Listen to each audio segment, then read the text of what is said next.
क्या है? Superposition of waves. तो इसको अंडरस्टैंड करके जो मेन आर्टिकल है स्टैंडिंग वेव का, हमने फिर वो पढ़ना है जो बहुत इंपॉर्टेंट है। तो ये प्रिंसिपल क्या स्टेट करता है कि जो वेव फॉर्म है, इंडिविजुअल वेव्स जब ओवरलैप करती हैं और जो रिजल्टेंट वेव बनती है, तो ओवरलैपिंग वेव्स को अगर हम एल्जेब्रिकली ऐड कर दें तो रिजल्टेंट वेव का एम्पलीट्यूड कैलकुलेट कर सकते हैं। जैसे suppose this is the first wave, ये उसकी डिस्प्लेसमेंट है और maximum displacement is called amplitude. Suppose this is the second wave, तो उसका जो है यहाँ तक का डिस्टेंस बाय 2। तो दोनों वेव्स को जब हम सुपर इम्पोज कर देंगे तो रिजल्टेंट वेव जो बनेगी वो एल्जेब्रिकली इन दोनों की डिस्प्लेसमेंट को ऐड करके रिजल्टेंट वेव की डिस्प्लेसमेंट हम कैलकुलेट कर सकते हैं। तो this is the superposition principle. I am repeating it again. जो two waves which are overlapping, उनको when we add algebraically, the resultant wave जो बनेगी वो इस तरह से कैलकुलेट हो सकती है। तो overlapping waves add algebraically to produce a resultant wave और a net wave. This is called superposition principle. तो ये मैंने प्रिंसिपल शो किया है। I have shown this for two waves, but इनको हम नंबर ऑफ वेव्स में लिख सकते हैं। तो जो नेट डिस्प्लेसमेंट है ये वाली वेव की जो मैंने शो की है, it is the algebraically sum of the displacement of the two individual wave, that is y1 and y2। अब कंसिडर करो एक हमने स्प्रिंग लिया या कोई स्ट्रिंग ही ले लिया, धागा सा ले लिया या स्ट्रेच्ड स्ट्रिंग को हमने ऐसे रिलीज किया, तो उस स्ट्रिंग में एक वेव प्रोड्यूस हो जाएगी ऐसे। अगर बच्चे वो एंड फिक्स है ये वाला, तो ये वेव आगे जाएगी जैसे जैसे जाती है। सपोज किसी इंस्टेंट पे ये वेव आगे प्रोपेगेट कर रही है और ये एंड फिक्स्ड है, ठीक है। तो दो वेव्स, मैं रिपीट कर रही हूँ, मैं दो वेव्स कंसिडर कर रही हूँ, two waves which are travelling together along the same string in opposite direction. ठीक, तो यहाँ से वेव आई, I am drawing it again. ये देखो, दो वेव्स मैंने कंसिडर की हैं। एक वेव जा रही है स्प्रिंग में इधर, दूसरी वेव रिफ्लेक्ट होके आ रही है वापस इधर, ठीक है। फिर क्या होगा, कुछ इंस्टेंट ऑफ टाइम के बाद दोनों वेव्स ये आगे प्रोपेगेट कर गई और ये यहाँ से थोड़ी सी आगे चली गई और वो वाली भी थोड़ी सी आगे आ गई, तो प्रोपेगेशन ऐसे हो गई। फिर एक इंस्टेंट ऐसे आएगा कि दोनों वेव्स ये और आगे चली गई, इधर हो गई, और जो नीचे वाली वेव है वो भी इसके ऊपर आ गई किसी और अगले टाइम के इंस्टेंट पे, ठीक है। तो ये दोनों वेव सुपर इम्पोज कर गई, this is called super imposing. तो सुपर इम्पोज करने के बाद जो इनका रिजल्टेंट बनेगा वो ऐसे बनेगा। मतलब अगर हमें कैलकुलेट करना हो कि दोनों वेव जब सुपर इम्पोज हुई तो उनकी उस इंस्टेंट पे डिस्प्लेसमेंट कितनी होगी, तो वो हम कैलकुलेट कर सकते हैं by this formula, y is equal to y1 plus y2। तो जो रिजल्टेंट वेव है उसकी डिस्प्लेसमेंट इन दोनों वेव्स की डिस्प्लेसमेंट के एल्जेब्रिक सम के इक्वल है। फिर नेक्स्ट इंस्टेंट अगर हम चेक करेंगे, ऊपर वाली वेव ऐसे आगे चली गई और ये वाली यहाँ पर पहुँच गई और नीचे वाली वेव यहाँ पर पहुँच गई, दोनों वेव सेपरेट हो गई। तो ये है mathematical formula of the principle of superposition, ठीक है। Next topic standing wave. इस कंसेप्ट को अंडरस्टैंड करके अब हम कंसेप्ट पढ़ रहे हैं स्टैंडिंग वेव का। नेम से क्या इंडिकेट हो रहा है? स्टैंडिंग वेव, रुकी हुई वेव या खड़ी हुई वेव। तो ये क्या है? सपोज करो दो प्रोग्रेसिव वेव्स, दोनों वेव्स या तो ट्रांसवर्स हो, ट्रांसवर्स इन नेचर हो, जिनकी हम बात कर रहे हैं ट्रांसवर्स, या दोनों वेव्स लॉन्गिट्यूडनल हो, ठीक है। तो इसमें क्या होगा कि दो वेव्स आइदर ट्रांसवर्स या लॉन्गिट्यूडनल सेम एम्पलीट्यूड की हो, मतलब जैसे एक का एम्पलीट्यूड इतना ले रहे हैं तो दूसरी का एम्पलीट्यूड बिल्कुल इसके ऊपर आ रहा है, एम्पलीट्यूड दोनों का सेम हो और दोनों वेव्स सेम स्पीड से ट्रैवल कर रही हैं, लेकिन डायरेक्शन दोनों की ऑपोजिट हो। तो डायरेक्शन ऑपोजिट होने के बाद वो एक दूसरे के ऊपर सुपर इम्पोज कर जाएं और जो नई वेव बनेगी that is called standing wave. I am repeating it again. Suppose एक वेव ऐसे जा रही है ठीक, और उधर से रिफ्लेक्ट होके दूसरी वेव ऐसे आ रही है। तो ये दोनों वेव सेम एम्पलीट्यूड की हैं, सेम फ्रिक्वेंसी पे हैं, या कह सकते हैं वेवलेंथ सेम है, सेम स्पीड से ट्रैवल कर रही हैं, बट इनके ट्रैवल करने की डायरेक्शन ऑपोजिट है। और ये दोनों वेव्स या तो दोनों ट्रांसवर्स हो या दोनों लॉन्गिट्यूडनल हो और एक दूसरे के ऊपर किसी इंस्टेंट पे सुपर इम्पोज कर गई। तो जो नया सेट बना वेव्स का, that is called stationary wave या फिर स्टैंडिंग वेव। यस, तो इसको स्टैंडिंग वेव क्यों कहते हैं? क्योंकि नेम से इंडिकेट हो रहा है जब ये वाली वेव, ये वाली बिल्कुल इसके ऊपर सुपर इम्पोज कर गई तो ऐसी वेव बनेगी। ये जो वेव है ये ऐसे लगता है कि मतलब जो रिजल्टेंट वेव बनी है इन दोनों को सुपर इम्पोज करने की वजह से वो प्रोपिगेट नहीं करती किसी भी डायरेक्शन में, ना ही उस पॉइंट पे वहाँ पर कोई एनर्जी का ट्रांसफ़र होता है। तो स्टेशनरी वेव में कुछ पॉइंट ऐसे होते हैं जो परमानेंट रेस्ट पे होते हैं, जैसे ये पॉइंट रेस्ट पे है और ये पॉइंट रेस्ट पे है, तो वहाँ पे डिस्प्लेसमेंट भी ज़ीरो हो जाती है। उन पॉइंट्स को बोलते हैं नोड्स, ठीक है। और कुछ पॉइंट ऐसे होते हैं जो वाइब्रेट करते हैं अबाउट देयर मीन पोजीशन और उनका एम्पलीट्यूड ज़्यादा होता है, उन पॉइंट्स को बोलते हैं एंटी नोड्स। ये मैं आपको और डिटेल में आगे बताऊंगी नोड्स और एंटी नोड्स क्या होते हैं। तो ये बेसिक कंसेप्ट जो मैंने आपको यहाँ पर स्टैंडिंग वेव का ये बताया है कि व्हेन टू स्टैंडिंग वेव्स या any two progressive waves of same type of traveling with the same speed but in opposite direction superimposed on each other, a new set of wave is formed, that is called standing wave. In standing wave there is no या कह सकते हो there is a no energy transfer, moreover these waves does not propagate in any direction, therefore these waves are called standing waves। ठीक है, अब हमने check करना है कि इनकी फॉर्मेशन कैसे होती है। फॉर्मेशन ऑफ स्टैंडिंग वेव या स्टेशनरी वेव एक ही बात है, स्टेशनरी बोल दो या स्टैंडिंग बोल दो, क्योंकि एनर्जी आगे ट्रांसफ़र नहीं हो रही इसलिए इनको स्टैंडिंग या स्टेशनरी रुकी हुई वेव्स बोल रहे हैं।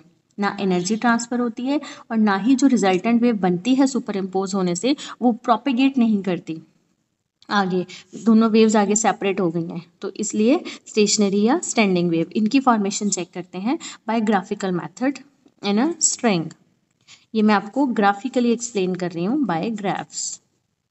तो इसके लिए सबसे पहले a string which is fixed at two ends, कोई भी एक ऐसा स्ट्रिंग धागा सा जो हमने दोनों एंड से ऐसे फिक्स कर दिया है, ठीक है। अब सपोज करते हैं कि इसमें एक साइनोसॉइडल वेव जनरेट हो गई, हमने इसको हिलाया और इसमें ऐसे साइनोसॉइडल, साइन की फॉर्म में जैसे वेव होती है ना, ऐसे इसको हमने एक जर्क सा दे दिया, साइनोसॉइडल वेव जनरेट हो गई जो टुवर्ड्स राइट गई। वहाँ पर जाने के बाद, राइट एंड पे जाने के बाद वेव सपोज ऐसे जा रही थी, उसको बंधा हुआ एंड मिल गया, तो वेव ने रिफ्लेक्ट होके वापस आ जाना है और लेफ़्ट की तरफ आ जाना है, जैसे ऐसे ट्रैवल कर रही है, ऐसे ऐसे यहाँ से टकराई और रिफ्लेक्ट होके वेव वापस आ गई। अब उसके साथ हो गया क्या, वही हमने डिस्कस करना है। ये तो मैंने रैंडम सा शो कर दिया है, बट हम हर इंस्टेंट पे हमने उसे चेक करना है कि जब वेव राइट एंड तक पहुँचेगी और रिफ्लेक्ट होके वापस आएगी तो प्रोसेस में दोनों वेव्स की कैसे कैसे ओवरलैपिंग हो रही है, टाइम किस इंस्टेंट पे वेव कैसे रिस्पॉन्ड करेगी, तो इसे हम पढ़ रहे हैं। सबसे पहला हम चेक करते हैं जब टाइम ज़ीरो है, बिल्कुल टाइम का कोई डिफरेंस नहीं है, दोनों वेव्स जो हैं टाइम ज़ीरो पे हैं, तो इस केस में क्या होता है, जो फर्स्ट वेव की क्रेस्ट है वो सेकंड वेव की क्रेस्ट के ऊपर ही फॉल करती है और फर्स्ट की ट्रफ के ऊपर ही सेकंड की ट्रफ आती है। तो ये देखो टी इंस्टेंट पे ये दोनों एंड मैंने ले लिए, ये जो एंड है यहाँ से एक स्ट्रिंग को बांध दिया है। तो ये very first case T zero instant पे जो फर्स्ट वेव है ऐसे ऐसे गई जा रही थी और फिर सपोज ये मैंने ड्रॉ कर दिया। सेकंड वेव बिल्कुल इसी के ऊपर है जिसे मैं डॉटेड से बना रही हूँ, लुक एट दिस डायग्राम, और ऐसे। तो ये दोनों वेव जब सुपर इम्पोज करेंगी तो इनका एक रिजल्टेंट बनेगा, वो रिजल्टेंट ये वाला लास्ट में जो मैं शो कर रही हूँ, उसका एम्पलीट्यूड ज़्यादा होगा क्योंकि उसके डिस्प्लेसमेंट इन दोनों को ऐड करके आई है। तो ये हो गई हमारी रिजल्टेंट डिस्प्लेसमेंट, ठीक है। इस डायग्राम में बच्चे वो पॉइंट्स जो सपोज ये n1 है एंड ये वाला पॉइंट n2 है, ये वाला पॉइंट n3 है, ये पॉइंट n4 है एंड दिस इज n5। ये पॉइंट रेस्ट पे हैं सारे n1 n2 n3 n4 and n5। इस पे पार्टिकल के डिस्प्लेसमेंट ज़ीरो है इन सारे पॉइंट्स पे। तो displacement of the particle at n1 n2 n3 n4 n5 are zero और इन्हें बोलते हैं nodes, they represent nodes. But जहाँ पे डिस्प्लेसमेंट मैक्सिमम है, जैसे यहाँ पे डिस्प्लेसमेंट मैक्सिमम है, ये हो गया A1, यहाँ पे डिस्प्लेसमेंट मैक्सिमम है, दिस इज A2, यहाँ पे इस रीजन में A3, यहाँ पे A4। तो ये है एंटी नोड्स। एंटी नोड्स पे डिस्प्लेसमेंट पार्टिकल की मैक्सिमम होती है। क्लियर। अब लेट करते हैं हम और इनके लेट करते हैं कि हम वेव को अब स्टडी कर रहे हैं t 0 इंस्टेंट पे नहीं, नेक्स्ट इंस्टेंट t/4। क्योंकि जब बच्चे वेव ऐसे ट्रैवल करती है, जैसे मैंने ये डायग्राम बनाया था, ये इंस्टेंट होता है t/0 का, ये वाला इंस्टेंट होता है t/4 का। तो अब हम चेक कर रहे हैं कि जब वेव ऐसे t0 इंस्टेंट पे वापस आई तब क्या हुआ। अगर t/4 का इंस्टेंट है, यहाँ पर इस इंस्टेंट पे दोनों वेव सुपर इम्पोज होती हैं, तो क्या सा रिजल्टेंट बनता है। तो when t is equal to t/4 हो तो वेव ने कितना डिस्टेंस ट्रेवल करना है, λ/4 का। ठीक है, तो वेव जाएगी λ/4 राइट में जाएगी डिस्टेंस ट्रेवल करके, और फिर जब रिफ्लेक्ट होके वापस आएगी तो लेफ्ट की तरफ आते हुए भी उसका डिस्टेंस हो जाएगा λ/4। तो इस केस में क्या होता है, जो क्रेस्ट है ना, ओके मैं इसको ड्रॉ करके आपको दिखाती हूँ। ये वाला है,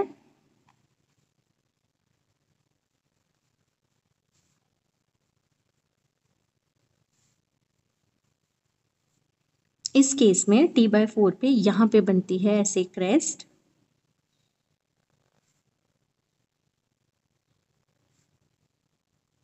ऐसे, और सेकंड वेव आई इसके ऊपर इम्पोज होगी ऐसे। तो जो रिजल्टेंट है वो बिल्कुल मिडल में आ जाता है ऐसे, क्योंकि एनर्जी ख़त्म हो जाती है।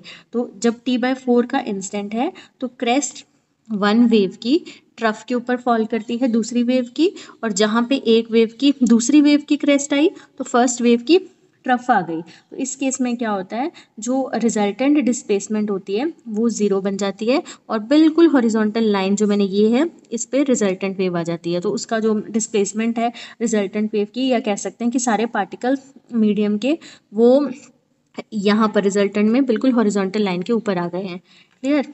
तो ये t/4 के इंस्टेंट पे वेव की सुपर इम्पोजिशन ऐसे है। नेक्स्ट अगर हम चेक करें, जब टाइम का इंस्टेंट है, third case t/2, this is third when t is equal to t/2।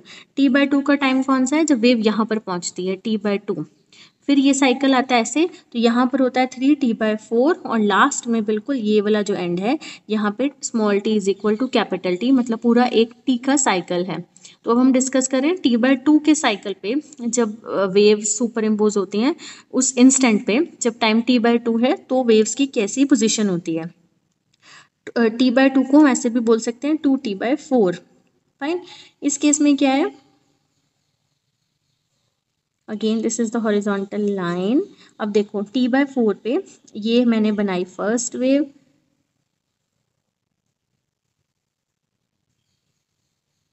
ऐसे यहाँ पे आएगी उसकी क्रेस्ट, फिर ट्रफ, क्रेस्ट एंड ट्रफ, यहाँ पे वेव आके ख़त्म हो गई। नेक्स्ट अब मुझे सेकेंड वेव शो करनी है, तो सेकेंड वेव सपोज ऐसे बिल्कुल इसके ऊपर आ रही है, क्रेस्ट क्रेस्ट के ऊपर आ रही है, और ट्रफ ट्रफ के ऊपर आ रही है, और यहाँ पे जो रिजल्टेंट बनेगा वो इन दोनों से ऊपर चला जाएगा। तो ये ऐसे बनेगी वेव। अगेन इसमें वो पॉइंट जो रेस्ट पे हैं उन्हें बोलेंगे नोड्स, जिनका एम्पलीट्यूड ज़्यादा है उन्हें बोलेंगे एंटी नोड्स। ठीक है, तो इंसिडेंट वेव ने ट्रैवल किया डिस्टेंस इसमें λ/2 का, और जो रिफ्लेक्टेड वेव है रिफ्लेक्ट होके वापस आई उसमें भी λ/2 का जो था वो डिस्टेंस था। तो टोटल कितना हो गया, λ/2 plus λ/2 which is equal to lambda. जब लैम्डा का डिस्टेंस है तो क्रेस्ट वन वेव की फॉल कर रही है, क्रेस्ट ऑन अनदर लुक, और ट्रफ वन वेव की फॉल कर रही है on the trough of another. तो ये मैंने आपको रिप्रेजेंट किया है। अब जब लास्ट इंस्टेंट होगा, ये वाला नेक्स्ट होगा 3t/4 का, तो उसमें इस तरह का ग्राफ बनेगा जो मैंने बनाया हुआ है, ये वाला सेकंड वाला 3t/4 पे। लेकिन जो डॉटेड है, मतलब जो फर्स्ट वेव है वो डॉटेड वाली ऊपर आएगी ऐसे, और सेकंड वाली ये इस तरह से वेव बनेगी, और रिजल्टेंट भी फिर से हॉरिजॉन्टल लाइन के ऊपर आ जाएगी। तो ओवरऑल अब हो क्या रहा है, एंटायर साइकिल जो है इस वेव का बड़ी टाइम से रिपीट होगा, क्योंकि वेव जा रही है, एक वेव गई, वो रिफ्लेक्ट होके वापस आई, रिफ्लेक्ट होके वापस आई, फिर वेव आगे गई, फिर वो रिफ्लेक्ट होके आई। तो ऐसे नंबर ऑफ टाइम्स जो वेव हैं वो सुपर इम्पोज करती हैं। तो ये जो मैंने ड्रॉ किए थे, ये एंटायर इसका जो साइकिल है वो नंबर ऑफ टाइम्स रिपीट होता है अगेन एंड अगेन। तो वेवलेंथ कैसे, ओवरऑल वेव कैसे फॉर्म होती है, एक वेव जो जा रही है सपोज ऐसे, और जो रिफ्लेक्ट होके आई वेव, तो ओवरऑल वेव की रिप्रेजेंटेशन बन गई ये वाली, दोनों वेव्स आपस में सुपर इम्पोज हो गई। ठीक है, तो टाइम पीरियड और फ्रिक्वेंसी जो स्टैंडिंग वेव की है वो सेम है। इस केस में यहाँ पर टाइम 0 है, और ये फर्स्ट नोड है, नोड क्योंकि पार्टिकल यहाँ पे डिस्प्लेसमेंट उनकी 0 है तो एम्पलीट्यूड भी 0 है, एंड पार्टिकल यहाँ पे रेस्ट पे है, उन्हें बोलते हैं nodes. This is the first node, N2 is the second node, N3 is the third node. तो यहाँ पर मिडल में एंटी नोड है, और एक एंटी नोड यहाँ पर है A2। ये t0 इंस्टेंट है, ये t/4 का, और ये 0.3t/4 का, लास्ट में small t is equal to capital T हो गया। तो ये जो फॉर्मेशन है ये बन गई, यहाँ पे भी हमने पढ़ी है और हमने यहाँ पर भी पढ़ी है, दोनों वेव्स की है। मतलब पूरा साइकिल वेव का ऐसा बनेगा, स्प्रिंग में जब एक वेव जाएगी और रिफ्लेक्ट होके जब वेव वापस आएगी। ठीक है, तो मैं आपको फिर से बता रही हूँ कि wavelength of the standing wave is exactly same as that of the either travelling wave. मतलब ये वाली और जो वापस आ रही है उनके जैसी ही वेवलेंथ होगी, जो स्टैंडिंग वेव इन दोनों से मिला के बनेगी उसकी वेवलेंथ सेम होगी। ठीक है, ओके बच्चे, मैंने अभी आपको स्टैंडिंग वेव का बताया। अब हम कुछ करेक्टरिस्टिक्स चेक करेंगे, मतलब वो पॉइंट्स जो स्टैंडिंग वेव से हमने सीखे हैं, क्या क्या देखा। वेरी फर्स्ट जो मैंने आपको बताया कि इन वेव्स पे कुछ ऐसे पॉइंट्स हैं, क्योंकि ओवरऑल पार्टिकल्स ही वाइब्रेट कर रहे हैं, तो कुछ पॉइंट्स हैं मीडियम के ऐसे जो परमानेंटली रेस्ट पे हैं, जैसे ये वाला पॉइंट, ये वाला पॉइंट और ये पॉइंट। तो वो पार्टिकल्स जो परमानेंटली एट रेस्ट हैं उन्हें बोलते हैं नोड्स। तो यहाँ से लेके यहाँ तक एक पूरे नोड का डिस्टेंस हो गया λ/2। और कुछ ऐसे पॉइंट्स हैं मीडियम में स्टैंडिंग वेव के जहाँ पर एम्पलीट्यूड मैक्सिमम है।